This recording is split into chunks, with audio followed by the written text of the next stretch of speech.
20-25% लोग ने जवाब दिया है। जब मुझे 100% रिस्पॉन्स आता है तो मेरी बातें ज़ुबान से नहीं दिल से निकलती हैं, वरना फिर मुझे ज़ुबान से तकरीर करनी पड़ेगी। अस्सलामु अलैकुम व रहमतुल्लाहि व बरकातुहू। मैं जब स्टेज पर आया तो इरशाद भाई मुझे बता रहे थे कि नौजवानाने कौम आपको एड्रेस करना है। मैंने कहा कि यहाँ 18 जवान हैं, नौजवान कोई नहीं है। सब लोग ज़िंदगी से फारिग होके कामों में लगे हुए हैं। वैसे तो मैं यंगस्टर्स को ज़्यादा एड्रेस करता हूँ, बड़े काबिल लोगों को एड्रेस करने में बड़ा डर भी लगता है। हर एक बात में कुछ ना कुछ निकालते हैं फिर वो लोग, इसलिए मैं यंगस्टर्स में ही बहुत खुश हूँ। लेकिन मेरे उस्ताद डॉक्टर रफ़ीक साहब हैदराबाद में हैं, मेरे मेंटोर हैं। मैं इंग्लिश टीचर से मोटिवेशनल स्पीकर जो बना, इसमें डॉक्टर रफ़ीक साहब का बहुत बड़ा रोल है। उन्होंने एक दफ़ा कहा मुझसे कि आप इंग्लिश के 12 टेंसेस पढ़ाकर क्या आप अल्लाह को राज़ी कर सकते हैं रोज़े क़यामत में? तो तब मुझे रियलाइजेशन हुआ कि नहीं भाई, मुझे सिर्फ इंग्लिश नहीं पढ़ाना है बच्चों को, जो मेरी एक्सपर्टीज़ है, public speaking, American pronunciation, English grammar.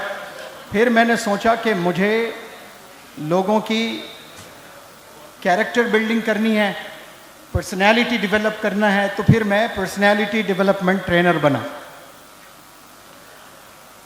अमूमन जो स्कूल्स, कॉलेजेस और बिजनेस चलाते हैं वो नाकाम क्यों होते हैं?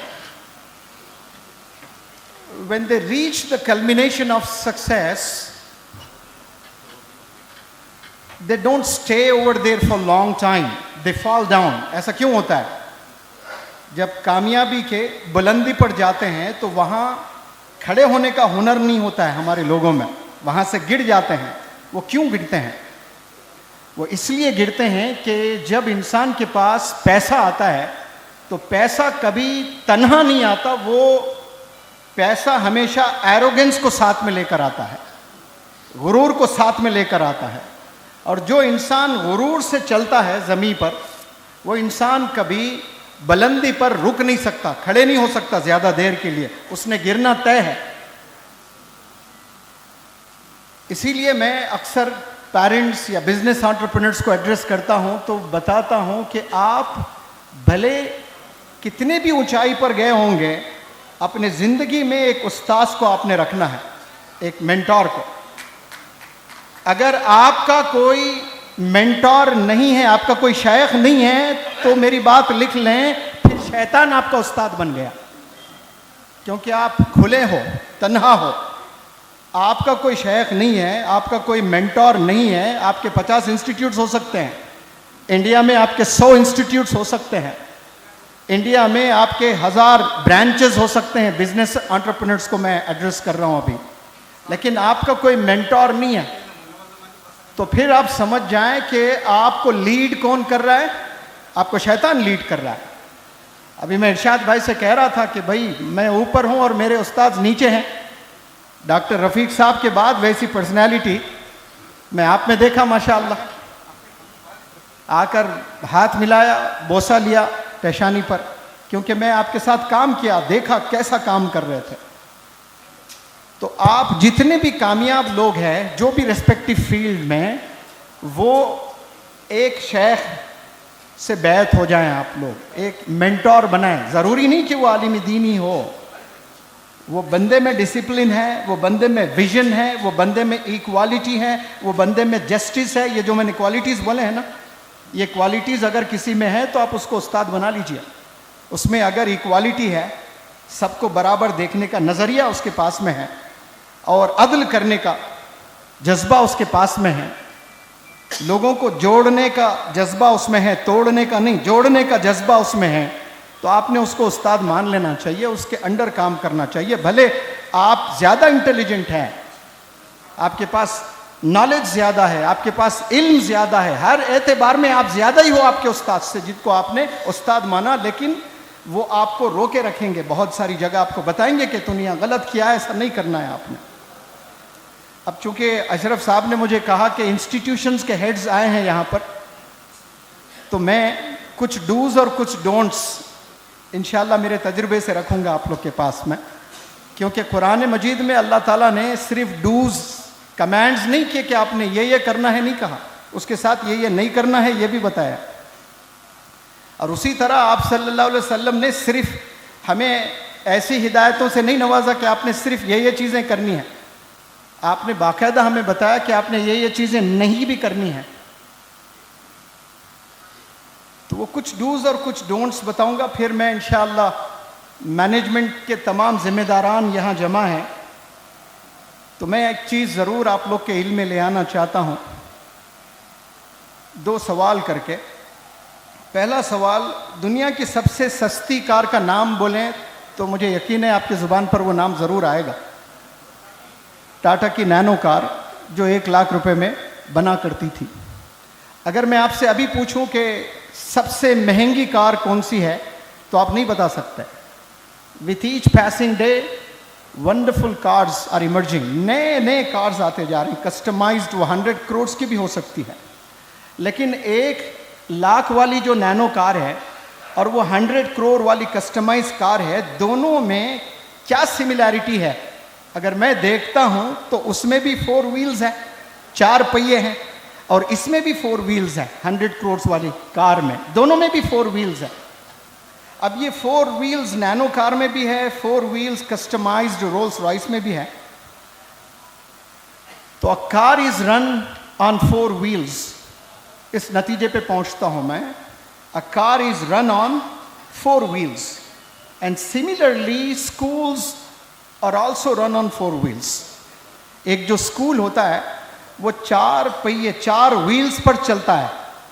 अब यहाँ स्कूल के हेड्स को कभी ये ख्याल आया कि नहीं आया, हालांकि मैं कोई स्कूल नहीं चलाता हूँ, मैंने 3.5 लाख से ज़ायद बच्चों को हिंदुस्तान के 23 स्टेट्स में जाकर वहाँ रहकर 40-40 दिन रहकर मैंने वर्कशॉप्स किए हैं। अबाउट 23 डिफरेंट स्टेट्स में मैंने वर्कशॉप्स किए हैं।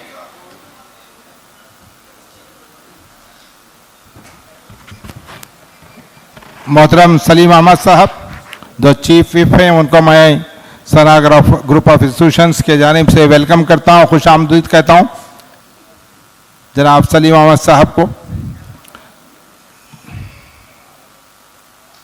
जी इजाज़त, जी आपने दी नहीं। Please continue sir, continue please. हाँ, मैं फरमा रहा था, अ car is run on 4 wheels, similarly a school is also run on 4 wheels. एक स्कूल ने अगर कामयाब होना है तो उसमें स्टूडेंट का रोल पहले नहीं आता है, सबसे पहला रोल होता है व्हील ऑफ मैनेजमेंट।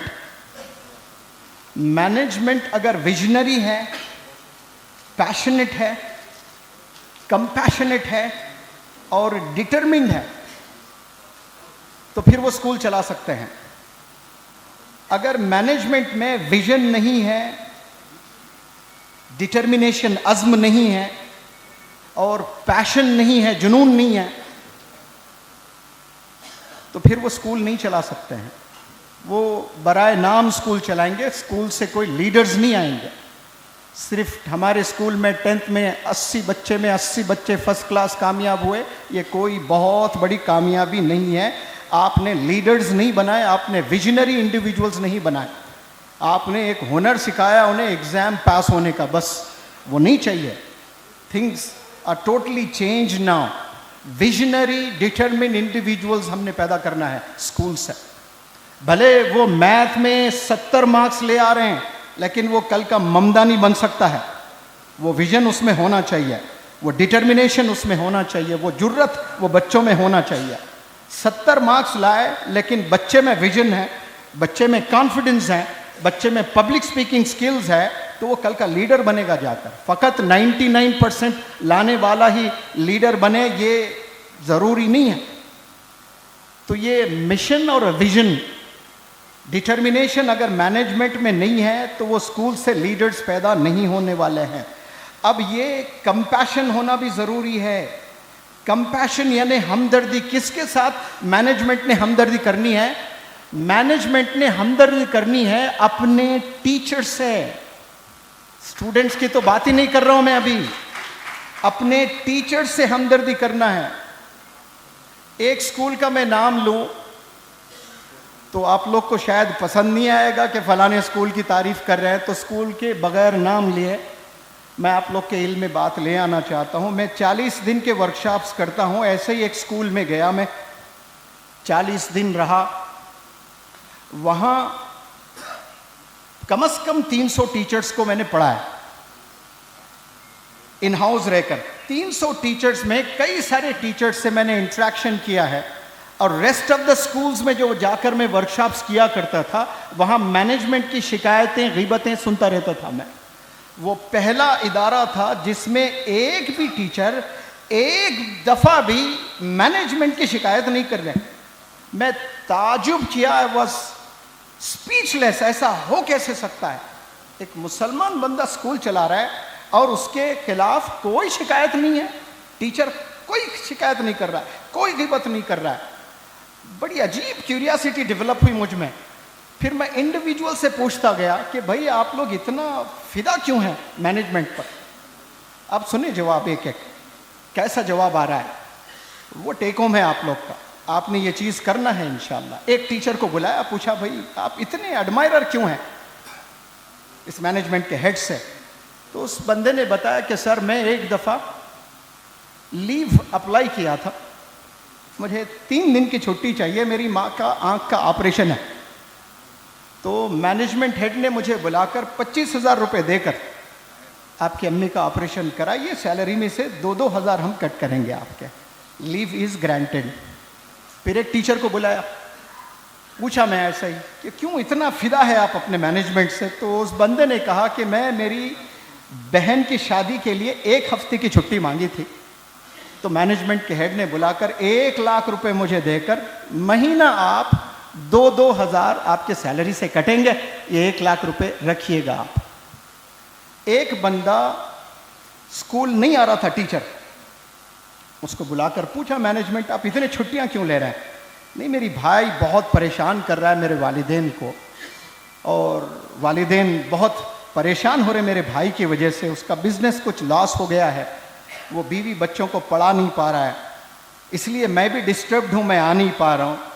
तो मैनेजमेंट के हेड ने वो टीचर के भाई को एक ऑटो दिलाकर कहा कि ये ऑटो आप लोग आपके भाई को गिफ्ट कीजिए, ये ऑटो चलाएगा और उसमें से जो पैसा आएगा वो महीना थोड़ा थोड़ा कर हमें फेडें, भले वो 3 साल हो या 5 साल हो। और जब मैं वहाँ गया तो 30 ऐसे टीचर्स मुझे मिले जिनको कुछ भी नहीं आता है पढ़ाने, स्पेलिंग सही नहीं है वो टीचर्स की। मैंने मैनेजमेंट के हेड को बुलाकर पूछा कि सर ये जो 30 टीचर्स यहाँ पर है, right away you can terminate, आप अभी ये टीचर्स को टर्मिनेट करना है, वरना ये स्कूल में बोझ है और ये बच्चों के मुस्तकबिल को तबाह कर देंगे, इनको आप निकाल दें, मैंने ये कहा था। तो चेहरे पे मुस्कुराहट थी मैनेजमेंट के हेड की, और उस बंदे ने कहा कि हम इतने लाख रुपए देकर मुनव्वर जमा साहब आपका 40 दिन का वर्कशॉप क्यों रखें? इन टीचर्स को बनाने के लिए ही है। अगर मैं अब निकाल दूं तो मैं दूसरे टीचर्स को ले सकता हूं, लेकिन इसके बीवी का क्या होगा और इस बीवी के बच्चों का क्या होगा? सिर्फ मैं मेरा स्कूल का नहीं, मुझे इनके फैमिली का भी फिक्र करना है। जब तक मैनेजमेंट टीचर्स के फैमिलीज को लेकर कंसर्न नहीं है, mark my words, you are not going to do wonders. आप वंडर्स नहीं कर सकते, वो आपसे जुड़े हुए हैं टीचर्स। तो अपने टीचर्स को ट्रेन करिए, टीचर्स को मोटिवेट करिए, टीचर्स के घरों की दावतों में आप अटेंड कीजिए, उनके परेशानी में आप जाएं, हिम्मत दें, हौसला दें, मोटिवेट करें। अल्लाह ने पैसा दिया, दूसरों को चैरिटी करने के बजाय टीचर्स को हेल्प करिए, हदिये के तौर पर दीजिए, तब देखें कैसे वंडर्स आएंगे आपके स्कूल से इंशाअल्लाह। हम दूसरों को चैरिटी बहुत देते हैं, लेकिन अपने टीचर्स को हेल्प नहीं करते हैं, टीचर्स को दुश्मन की तरह ही देखते हैं। इस तरह से करेंगे इंशाअल्लाह। आई हैव फर्म बिलीफ आप वंडर्स देखेंगे एक ही साल में। उनके दिल आपने जीतना है, तब जाकर आप कुछ वंडर्स कर सकते हैं। ये व्हील ऑफ मैनेजमेंट पर मैंने बात किया। 1-1 घंटे का लेक्चर होता है, 4 आवर्स का मैं टॉक्स देता हूँ इस पर बिलखुसूस। अब मेरे पास वक्त नहीं है, सुपरफिशियली मैं बताने लगा हूँ आपको बातें। आप लोग बड़े ज़हीन हैं, बड़े तजुर्बेकार हैं, आप अच्छे से समझने वालों में से हैं, और मज़ीद आप खुद समझ जाएं कि कितने बड़े रोल्स होते हैं मैनेजमेंट के। आपने सिर्फ स्टूडेंट्स ही नहीं बनाना है, आपने टीचर्स भी बनाना है। अब व्हील ऑफ मैनेजमेंट के बाद दूसरा जो पहिया होता है वो व्हील ऑफ टीचर्स हैं। अब ये टीचर्स जो है ये बहुत इंपॉर्टेंट इंस्ट्रूमेंटल रोल अदा करते हैं। एक दफ़ा बेलगाम में ही नियाज भाई ने कहा कि सर मुझे, वो पता नहीं आए कि नहीं, नियाज भाई आए हैं? अच्छा आए हैं, माशाल्लाह। हाँ, वो मुझे कहें कि हम लोग एक स्कूल एस्टैब्लिश किए हैं सर, आपका वर्कशॉप चल रहा है, 4 टीचर से थोड़ा इंटरव्यू कीजिए ना आप। तो मैं इंटरव्यू लेने गया 4 टीचर्स की, तो माशाल्लाह बुरखे में हैं और ग्लव्स पहने हुए हैं। I could see only I balls के अलावा मैं कुछ नहीं देखा। फिर मैंने पूछा कि आप क्या क्या पढ़ाना चाहते हैं बच्चों को। मैंने कहा, वो टीचर ने कहा कि मैं मैथ पढ़ाऊँगी और मैं बच्चों को वैल्यूज़, मैनर्स, इस्लामिक टीचिंग्स दूंगी। फिर मैंने पूछा कि आप सल्लल्लाहु अलैहि वसल्लम के बिटिया का नाम बोलिए, और वो ग्लव्स पहनी हुई है, बुरका पहनी हुई है, और वो कह रही है आयशा रज़ी अल्लाह ताला अन्हा। अब नॉलेज देखें आप, वो बच्चियों को कुछ सिखा सकती हैं? विदाउट नॉलेज आ रहे हैं, सर्टिफिकेट के साथ आ रहे हैं, नॉलेज के साथ नहीं आ रहे हैं। ये जो A4 साइज़ है ना, ये 25 में ये काम नहीं करने वाला है। आने वाले ज़माने में तो और कुछ भी नहीं करेगा ये सिर्फ एक पासपोर्ट की तरह बोर्डिंग पास लेकर आप जैसे अंदर दाखिल होते हैं ना फ्लाइट में, without boarding pass you can not enter the flight. बस सर्टिफिकेट उतना ही रोल अदा करने वाला है, बाकी सब नॉलेज, इनोवेशन, क्रिएटिविटी, यही लीडरशिप जिसमें है वही आगे जाने वाला है। बाकी ऐसे रखकर आप PhD कर कर रख ले, कुछ नहीं होने वाला है आपके पास में। जब तक कि आपके पास नॉलेज नहीं है, विजडम नहीं है, क्रिएटिविटी नहीं है, इनोवेशन नहीं है, कुछ नहीं कर सकते आप। 20-25 हज़ार 30 हज़ार में ही आपकी ज़िंदगी गुजरने वाली है। तो मैं और भी मज़ीद कई सवालात पूछे, मैंने पूछे बताओ खुलफाए राशिदीन कितने हैं, और उनके नाम ही नहीं आ रहा है। 4 टीचर्स में एक टीचर ने भी नाम नहीं बताया मुझे। मैं ये इसलिए कह रहा हूं कि टीचर्स के पास जब नॉलेज ही नहीं है तो फिर वो टीचर्स पढ़ाएंगे क्या? तो जो HR होता है स्कूल का, कंपनी का, बिजनेस का, असल वो बंदा चलाता है, जो भी चलाता है। हम लोग को HR की वैल्यू पता ही नहीं है। जितने MNCs होते हैं ना वो HR पे चलते हैं। जो रिक्रूट करना होता है ना, जेम्स को रिक्रूट करना, अपने ऐसे टीचर्स को, HR का काम होता है उससे बात करके वो लिख देता है पेपर में कि ये 6 महीने से ज़्यादा जॉब नहीं करने वाला है, ये 1 साल से ज़्यादा इस कंपनी को जॉब नहीं करने वाला है। तो वो लोग नहीं लेंगे उसको, कितना भी टैलेंटेड बंदा है नहीं लेंगे उसको। 6 महीने के बाद वो भागने वाला है। जब HR को पता चलता है ना तो उसको नहीं लेते, क्योंकि उसको ट्रेन करना होता है, फिर नए रिक्रूटमेंट के लिए नहीं जाते वो लोग। ऐसे बंदे को लेता है HR जो 5 साल 10 साल काम करें, क्योंकि उस पर इन्वेस्टमेंट होता है। तो हमने ऐसे पैशनेट टीचर्स को हायर करना, और टीचर्स जो होते हैं वो 3 तरह के होते हैं। अब यहां भी होंगे कुछ टीचर्स। एक सैलरी ओरिएंटेड टीचर्स होते हैं, सिर्फ तनख्वाह के लिए ही टीचर बने हैं और कुछ नहीं चाहिए उन्हें, कोई चारा नहीं है तो टीचर बन गए। और बहुत से जगह तो ऐसा होता है कि सासुमा का प्यारा चेहरे से घिन हो जाती है, और सास बहू में जो झगड़े होते हैं, अब शौहर कहता है तो घर बैठे ये झगड़े कर रही है, बोर फील कर रही है, कोई स्कूल में जॉब क्यों नहीं कर लेती है, तेरा टाइम पास भी हो जाएगा। अब देखिए आला हजरत अपने बेगम को टाइम पास करने के लिए स्कूल में दाखिला दिलवा रहे हैं एज ए टीचर। ये विजन लेकर कोई अगर खातून आती है टाइम पास करने के लिए, लीडर्स पैदा कर सकती है स्कूल में।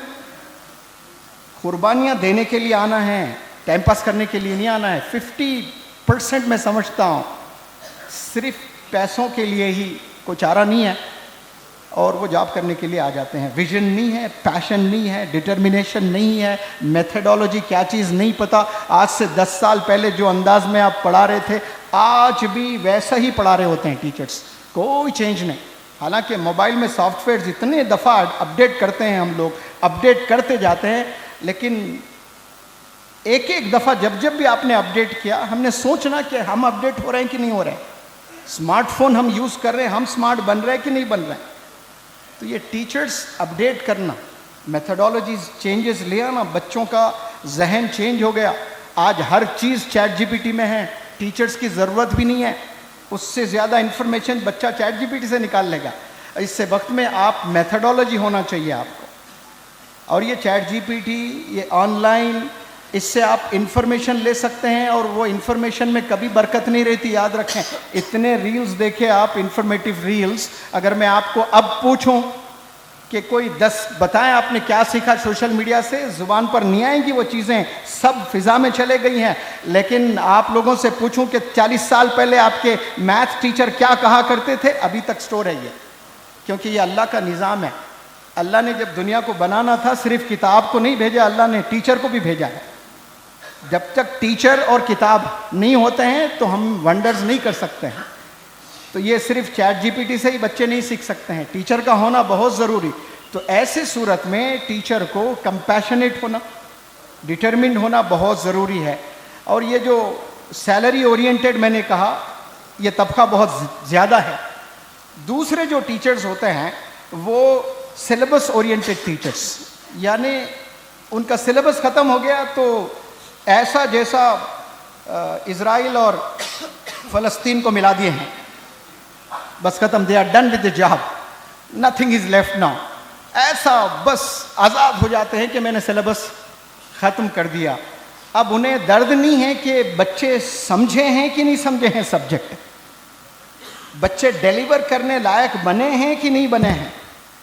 और एक प्रोग्रेस कार्ड होता है ना, वो प्रोग्रेस कार्ड में एक बच्चे को मैथ में 30 मार्क्स आने पर पास होता है, उसको 29 मार्क्स आए तो वो फेल करके वो टीचर सिग्नेचर करती है उस पर या करता है।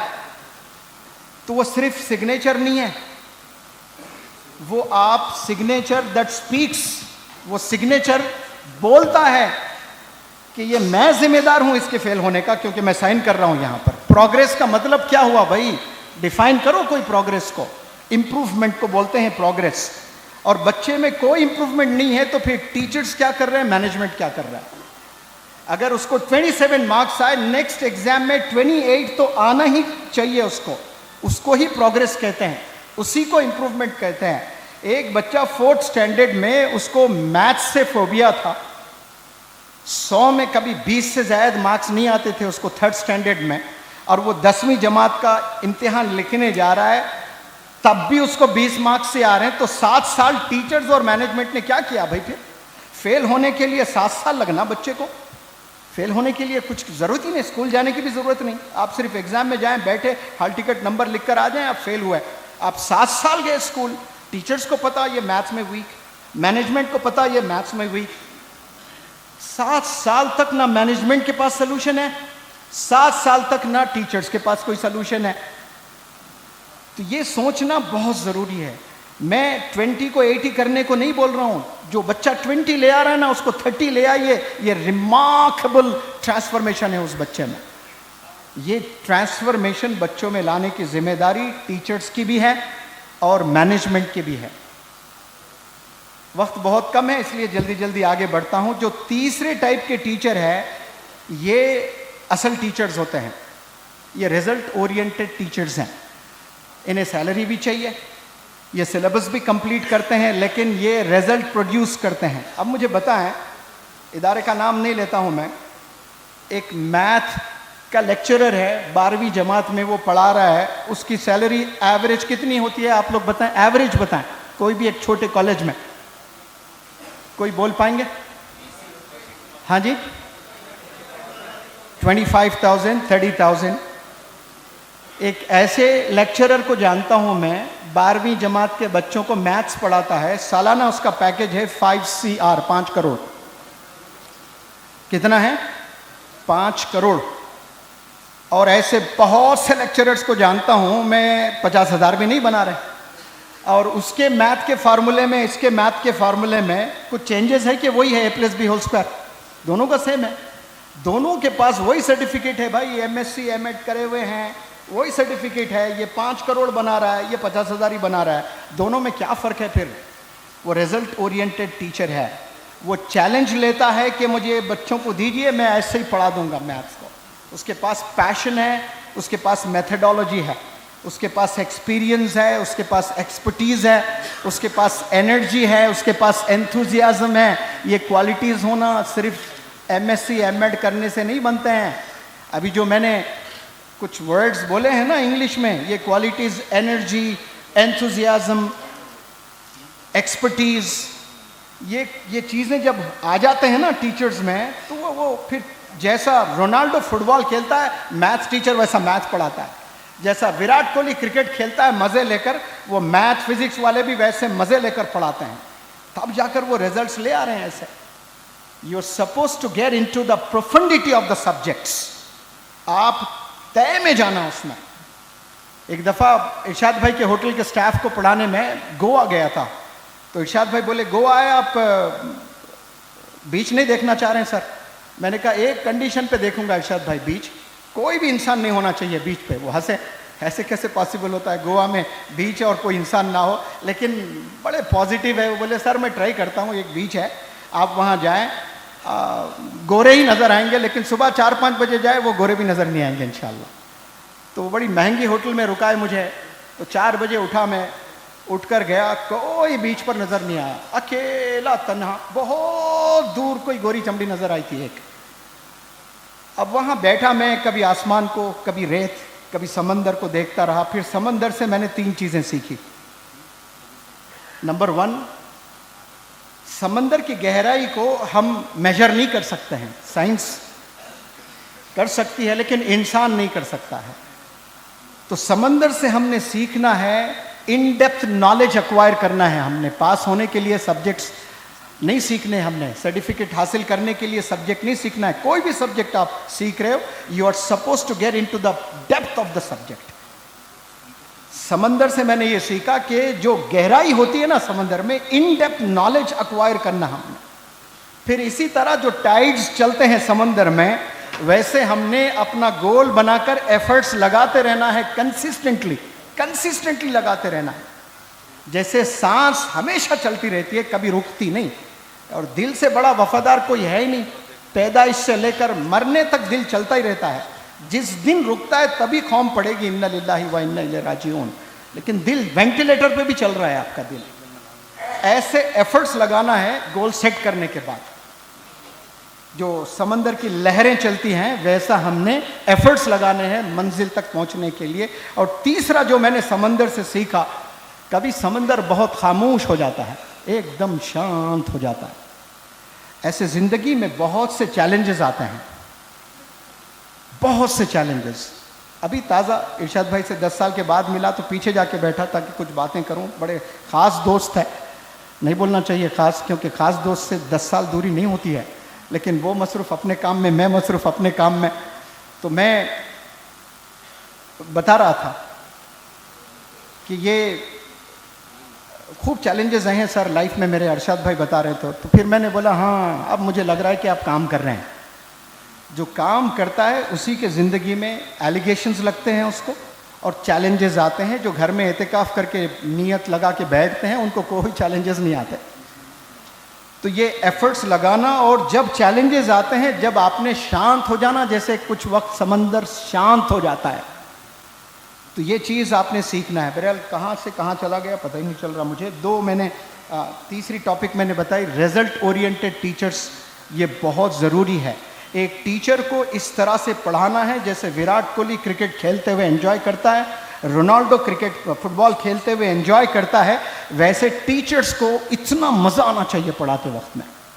मैंने एक प्लेटफॉर्म से कहा कि अगर जिस दिन मुझे पढ़ाते हुए बोर लगेगा, उस दिन मुनव्वर जमा पढ़ाना छोड़ देगा, क्योंकि पढ़ाने में अगर बोरियत आ रही है टीचर को, तो वो जॉब छोड़ देना चाहिए, क्योंकि ये रिस्पॉन्सिबिलिटी है, ये जॉब नहीं है। It's a big responsibility. तो ये व्हील ऑफ टीचर पर मैंने लेक्चर दिया और आ रहा हूँ तीसरे पहिए पर, व्हील ऑफ पेरेंट्स। यहाँ भी स्टूडेंट का कोई दखल नहीं है, व्हील ऑफ पेरेंट्स। एक फिलोसोफर ने क्या खूब कहा, a child educated only at school, I repeat, a child educated only at school is an uneducated child. अगर कोई बच्चा तालीम हासिल कर रहा है और सिर्फ स्कूल में तालीम हासिल कर रहा है, सिर्फ स्कूल में तालीम हासिल कर रहा है, तो वो फिलोसोफर कह रहा है ये अनएजुकेटेड है। क्यों? इससे क्या समझ में आता है? तरबियत, याद रखे, कभी स्कूल में तरबियत नहीं हो सकती। लिख ले मेरे, बहस कर लूंगा मैं पूरे दुनिया के इदारों से।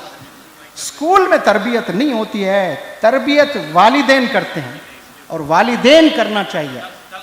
वालिदैन के तरबियत से ही बच्चे सीखते हैं। क्योंकि आप देखें, मैं एक एग्जाम्पल देता हूं, हम लोग आंखों से परिंदों को उड़ते हुए बहुत से लोगों ने देखा और माजी में भी देखा, कई लोगों ने देखा माजी में, लेकिन किसी ने खास नजर से देखा। उस खास नजर को इंग्लिश में ऑब्जर्व कहते हैं, लुक नहीं कहते हैं, सी नहीं कहते हैं, ऑब्जर्व करते हैं। और साइंटिस्ट जो होते हैं, they do not see things, they do not look at things, they observe things. Scientist जो बनते हैं ना, उनकी पहली सीढ़ी ऑब्जर्वेशन होती है।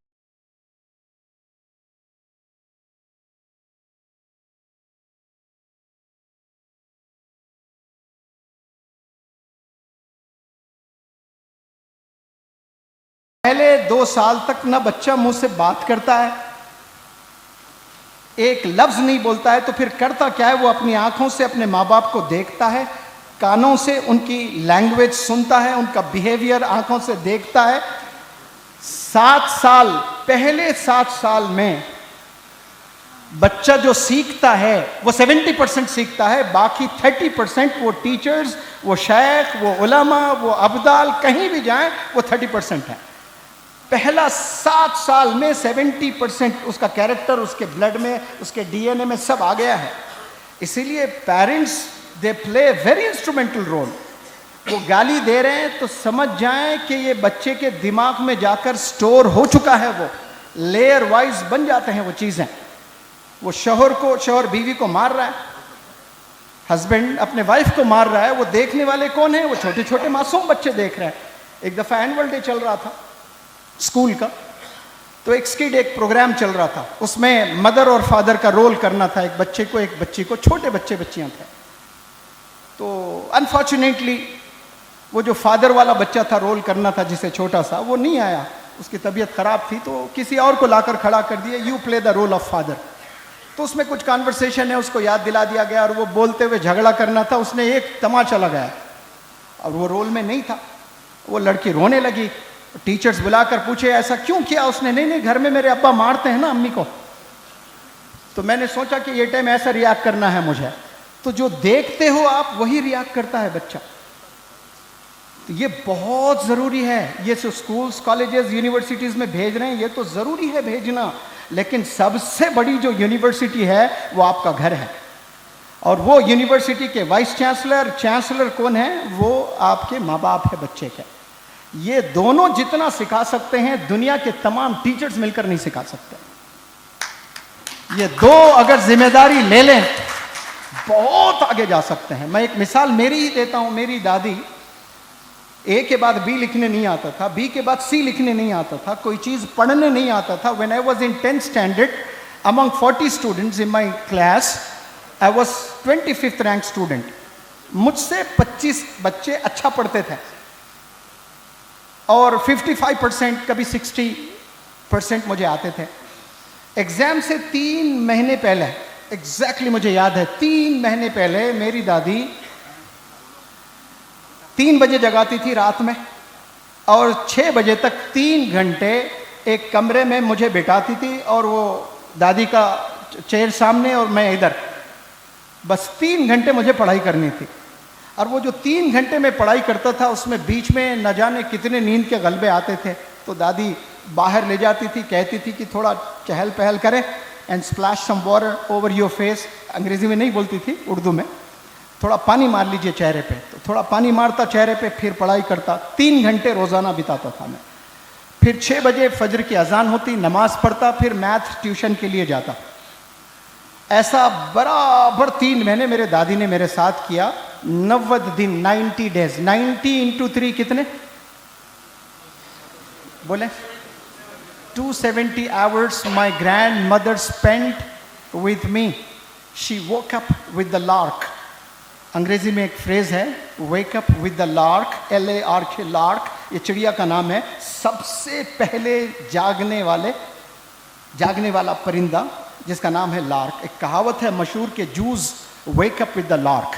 यहूदी जो कौम है, they wake up with the lark. सुबह 3 बजे जाग जाते हैं यहूदी, इसलिए आज कामयाब है। तो 270 आवर्स मेरी दादी मेरे साथ बैठकर 3 घंटे नजर रखती, सिर्फ ऐसे। She made sure that I was awake, I was not asleep. बस उतना ही काम था मेरे दादी का कि ये सो ना जाए। आप देखें, फिर 3 महीने के बाद मैंने इम्तिहान लिखा। 55% से मुझे आया 83%। कितना परसेंट आया? 83%। जिसको 25th रैंक आता था क्लास में, उस बंदे को 3rd रैंक आया। Was the 3rd best student of the school. मेरे टीचर्स, जब मैं मार्क्स लेने गया तो मेरे टीचर्स पता है क्या बोल रहे हैं मुझे? अप्रिशिएट नहीं किया। भाई तुझे इतने मार्क्स कैसे आ गए? तूने चीटिंग की होगी ना। तो मैं आपको मैसेज ये देना चाह रहा हूं कि what teachers could not do, my grandmother did it. And my grandmother had no knowledge of even English letters. जिसको इंग्लिश लेटर्स नहीं पता है, वो बंदी सिर्फ बैठकर, आजकल की अम्मियाँ, नानियाँ, दादियाँ बैठते हैं बच्चों के साथ में, हाथों में फ़ोन होते हैं, पाकिस्तान के सीरियल्स देखते बैठती हैं अम्मियाँ। और ईद के 4 महीने हैं, अभी से स्क्रीनशॉट लेके रहती है, ये ईद का ड्रेस पहनना है मुझे, ये विजन है माँ का। और बच्चों को कहती है कि बस पढ़ाई करो, एग्ज़ाम है, और ये सीरियल्स भी देख रही है। बाप क्रिकेट मैच देख रहा है, बाप सियासत पढ़ रहा है अखबारों में खोल के। ये अखबार वगैरह सब साइड में रखना चाहिए। बच्चों के साथ बैठें, नजर रखें, देखें वो फिजिक्स कैसा पढ़ रहा है। आपने विराट कोहली को बहुत से सेंचुरीज लगाते हुए देखा घर में, आपने शाहरुख खान के बहुत से मूवीज देख लिए घर में। अपने बेटे को मैथ करते हुए देखिए, अपने बेटे को फिजिक्स पढ़ते हुए अपनी आंखों से देखिए 1-1 घंटा रोज। फिर वो कल का डॉक्टर APJ कलाम बनेगा इंशाअल्लाह। वो कल का मौलाना अबुल कलाम आजाद बनेगा। ये parents, they play very instrumental role. वो समझते हैं कि हमने स्कूल में दाखिला दिलवा दिया, माय जॉब इज डन। नहीं भाई, ऐसा नहीं होता। तरबियत आपने घर में करना है। 4th रोल जो आता है ना, वो स्टूडेंट्स का रोल है। स्टूडेंट्स कामयाब होने से पहले ये तीनों कामयाब होना, तब बाद में स्टूडेंट कामयाब होगा। स्टूडेंट से पहले ये 3 कामयाब नहीं है। अच्छा, स्टूडेंट का इम्तिहान हो रहा, अब मुझे बताओ टीचर्स का इम्तिहान होता है? टीचर्स कैसा पढ़ाए, उसका कोई इम्तिहान है? इम्तिहान ही नहीं है। बच्चों का इम्तिहान है। टीचर्स परफॉर्म कर रहा है ना भाई, विराट कोहली भी परफॉर्म कर रहा है। अच्छा परफॉर्म नहीं करे तो उसको लेंगे साहब, नेक्स्ट टूर्नामेंट में नहीं लेंगे, उसको निकाल देंगे। अब सिराज इतना अच्छा खेल रहा है, उसके बावजूद नहीं ले रहे हैं उसको।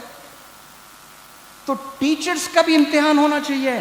ये कैसा पढ़ा रहा है, क्यों रिजल्ट नहीं आ रहा है बच्चों में। मैनेजमेंट का भी इम्तिहान होना चाहिए। कंपैशन में कितने मार्क्स आ रहे हैं उसको, डिटर्मिनेशन में उसके कितने मार्क्स है, बिहेवियर टुवर्ड्स टीचर्स कितने मार्क्स है उसके, बिहेवियर टुवर्ड्स पेरेंट्स कितने मार्क्स है, बिहेवियर टुवर्ड्स स्टूडेंट्स कितने मार्क्स है। टेस्ट होना ना, ये तीनों फेल हुए, इसलिए चौथा बंदा फेल हो रहा है, वो स्टूडेंट वाला। लास्ट रोल है स्टूडेंट का। स्टूडेंट फेल हो रहा मतलब टीचर्स फेल है, स्टूडेंट फेल हो रहा है मतलब मैनेजमेंट फेल है, स्टूडेंट फेल का मतलब पेरेंट्स फेल है, क्योंकि पेरेंट भी साइन करता है। तो हम समझते हैं कि ये स्टूडेंट्स मेहनत नहीं कर रहे हैं इसलिए ये नाकाम हो रहे हैं। नहीं, स्टूडेंट से पहले ये तीनों मेहनत नहीं कर रहे। ये कलेक्टिव तीनों मिलकर मेहनत करेंगे तो ये 4th वन, ये स्टूडेंट्स जब कामयाब होंगे इंशाअल्लाह। ये 4 पहियों में हवा बराबर रही तो गाड़ी चलेगी, एक भी पंक्चर है तो वो कार नहीं चल सकती। चलेंगी? 4 व्हील्स में एक व्हील पंक्चर है तो वो कार चलेगी? नहीं चलेगी ना। बराबर हवा होना चाहिए 4 में। तो ये 4 मिले तो फिर वो गाड़ी सही डायरेक्शन में चलती है। और कार में एक स्टेपनी भी होता है, पता ना आप लोग को? स्टेपनी बोलते हैं आप लोग, और एक व्हील स्पेयर में। हाँ जी, स्टेपनी बोलते हैं ना। हाँ, वो है सोसाइटी। वो क्या है? वो सोसाइटी है। एक स्कूल में कोई हादसा हो जाता है, हमारे हैदराबाद में एक स्कूल में एक वॉचमैन ने एक बच्ची के साथ कुछ गलत कर दिया, बाद में प्रूव हुआ कि उसने कुछ नहीं किया, लेकिन ऐसा हंगामा चला कि उसके साथ रेप हो गया है। जनाब यूटी खादर का हम वेलकम करते हैं, स्पीकर कर्नाटका असेंबली, बड़ी प्रोएक्टिव शख्सियत जनाब यूटी खादर साहब का हम वेलकम करते हैं। सना ग्रुप ऑफ इंस्टीट्यूशन के जानिब से और तमाम यहाँ पर जमा होने वाले इंस्टीट्यूशन के जिम्मेदारों के जानिब से सेशन चलने के बावजूद भी, इतना मसरूफ रहने के बावजूद भी यूटी खादर साहब ने हमारी दावत को कबूल करते हुए तशरीफ़ लाए।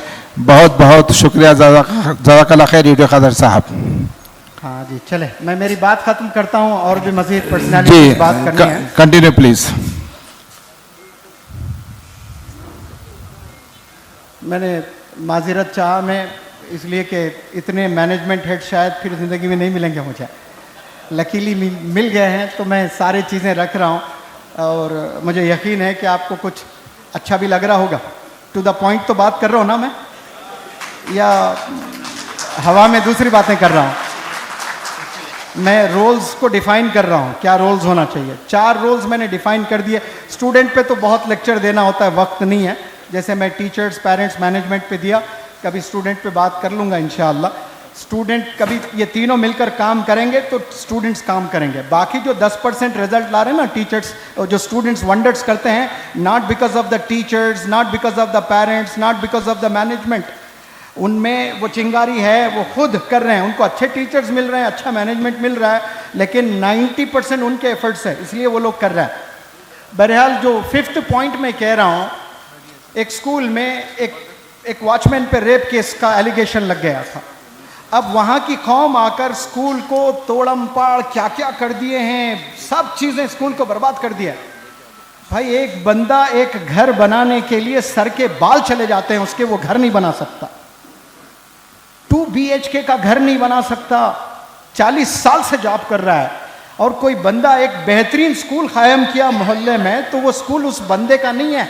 भले वो बंदा 1 साल में 2 करोड़ कमा रहा होगा, लेकिन कई बच्चों को एजुकेट कर रहा है, उसके इनकम पर आप नज़र मत डालें, उस स्कूल से कितने बच्चे एजुकेटेड बनकर निकल रहे हैं उस पर नज़र डालें। ये पॉजिटिव बंदा ऐसा सोचता है, जो नेगेटिव सोचते हैं, जिनके दिलों में जहर होता है, जिनके दिमाग में जहर होता है, वो मैनेजमेंट के इनकम पर जाते हैं, मैनेजमेंट के टर्नओवर पर जाते हैं। जो विजनरी बंदा होता है, इस स्कूल से कितने बंदे एजुकेटेड बन के निकल रहे हैं, कितने एडवोकेट्स, कितने डॉक्टर्स, कितने साइंटिस्ट, कितने चार्टर्ड अकाउंटेंट्स बन के निकल रहे हैं, ये साइड देखना चाहिए हमें। हमारी नज़र उनके पैसों पर होती है। और स्कूल बनाना आसान नहीं होता है आज के ज़माने में, बहुत टफ है स्कूल को कायम करना। और एस्टैब्लिश स्कूल को एक छोटी टीचर ने गलती की, आप मैनेजमेंट पर जाकर ऐसा बरस जाते हो, मैनेजमेंट की कोई गलती नहीं है, वॉचमैन की गलती है, आप जाकर मैनेजमेंट पर निकाल रहे हो। स्कूल बंद कराने के नारे लगा देते हैं, सोशल मीडिया पे टैग्स चलाते हैं, वायरल कर देते हैं।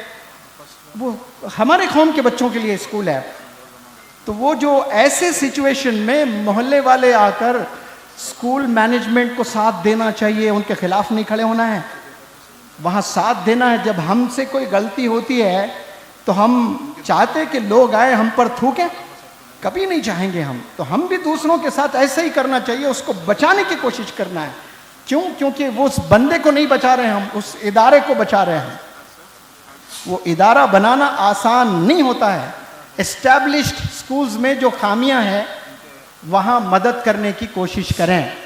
और मकातिब मदारिस के लिए आप लोगों ने बहुत से चंदे दिए, जितने भी दिए उससे डबल देना शुरू करें, वक्त की ज़रूरत है। लेकिन स्कूल्स को भी दीजिए, प्राइवेट स्कूल्स को भी दीजिए। एक याद रखें मेरी इस बात को, बहुत जल्दी मैं स्पीच अपनी ख़त्म की तरफ ले जा रहा हूँ। अगर स्कूल जो है ना, स्कूल में जो मैथ टीचर होता है वो दिल होता है, दिल। और मैथमेटिक्स जिसकी 6th स्टैंडर्ड से 10th स्टैंडर्ड तक बेहतरीन हो जाती है, वो बड़ा इनोवेटिव बंदा बनता है। जितने, एक टाइम्स ऑफ इंडिया का एक आर्टिकल पढ़ रहा था मैं, 65% बंदे जो यूपीएससी क्लियर किए हैं वो इंजीनियरिंग बैकग्राउंड के हैं। यूपीएससी इंजीनियरिंग बैकग्राउंड के जिसकी मैथ अच्छी होती है वो क्रिटिकल थिंकिंग डेवलप होती है, उसमें इनोवेशंस करता है वो। एक अच्छा एग्जाम्पल देता हूं मैं, बहुत जल्दी समझ में आ जाएगा। एक किताबों का कीड़ा है, साइंस खूब पढ़ पढ़ के उसने नीट में ज़बरदस्त मार्क्स ले आया, एम्स में एमबीबीएस कर रहा है।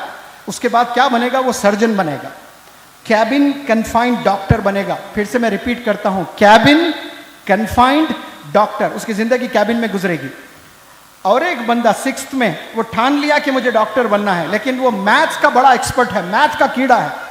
अब वो मैथ में एक्सपर्टीज डेवलप करते हुए वो नीट लिखा और एम्स में नहीं गया, वो कोई छोटे से मेडिकल कॉलेज में वो एमबीबीएस कोर्स किया, डॉक्टर बन गया।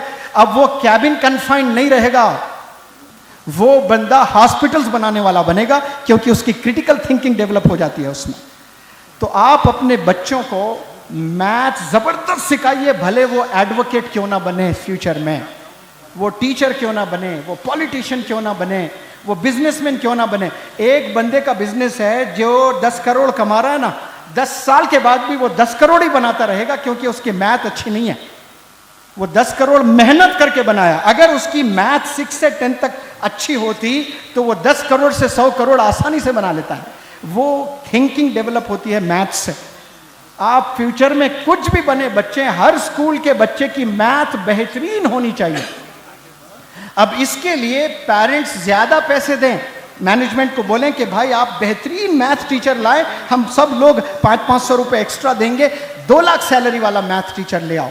आपके बच्चे की मैथ अच्छी हो गई तो IITs में जा सकता है बच्चा, वो कैट एग्जाम लिख सकता है।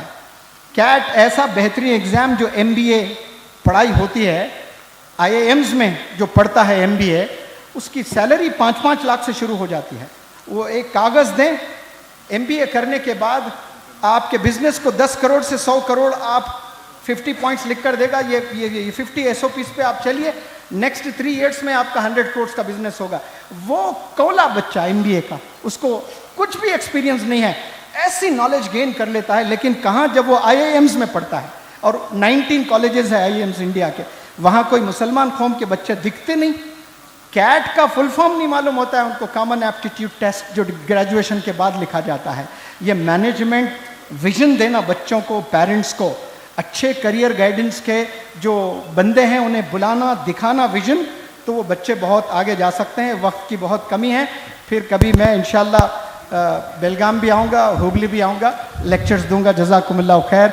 मेरी बातों में कोई ऐसी बात अगर ज़ुबान से निकल गई जिसको तकलीफ हुई हो तो मैं तहे दिल से माज़िरत चाहता हूँ। जज़ाकुमुल्लाह। अस्सलाम वालेकुम। मनोहर भाई एक मिनट, यहाँ पर मैनेजमेंट पूरे है, यहाँ पर आपने टीचर्स को ऊपर तवज्जो देने के लिए ज़रूर बात की है। तो नया जो ऑर्गेनाइजेशन एसोसिएशन जो फॉर्म किया है उसकी तरफ से आप पहली दावत दे रहा हूँ कि हमारे teachers, at least 1 teacher from each management will have to be trained to become trainers. तो हम लोग एक प्रोग्राम, हमारे दादा पीर साहब ऑलरेडी ऑफर किया अपनी जगह ताज पैलेस जो है दावनगरे में, तो 1 month course for teachers. This association is planning to organise 1 month for teachers, at least 1 teacher or 2 teachers from each minority association will come there. You will have to spare 1 month for us. इंशाल्लाह जरूर जरूर। अभी सलाम। पीठ दिखाते हुए पढ़ाने का जमाना चला गया। पीठ नहीं दिखाना है बच्चों को। पीठ कब दिखाते हैं टीचर्स? जब बोर्ड पर लिख रहे होते हैं। अब बोर्ड लिखने के लिए 15 मिनट लगते हैं शुरू से आखिर तक, पीठ दिखाते हुए लिख रहा है। 15 मिनट बच्चे क्या कर रहे हैं टीचर को नहीं पता, खाली लिखे जा रहा है। ये स्मार्ट बोर्ड का ज़माना है। अब ये सब चीज़ें ऑपरेट करना भी सीखना चाहिए टीचर्स को। तो टीचर्स को ट्रेन करने की जिम्मेदारी मैनेजमेंट की है। उसमें पेरेंट्स एक्स्ट्रा पैसे देना चाहिए स्कूल को कि भाई आप टीचर्स को ट्रेन करो। 75% इन्वेस्टमेंट अगर पेरेंट्स अपने बच्चों के एजुकेशन पर, करियर पर इन्वेस्ट करेंगे, लीडर्स पैदा होंगे उस घर से इंशाल्लाह। जज़ाकुमुल्लाह खैर। अस्सलाम वालेकुम।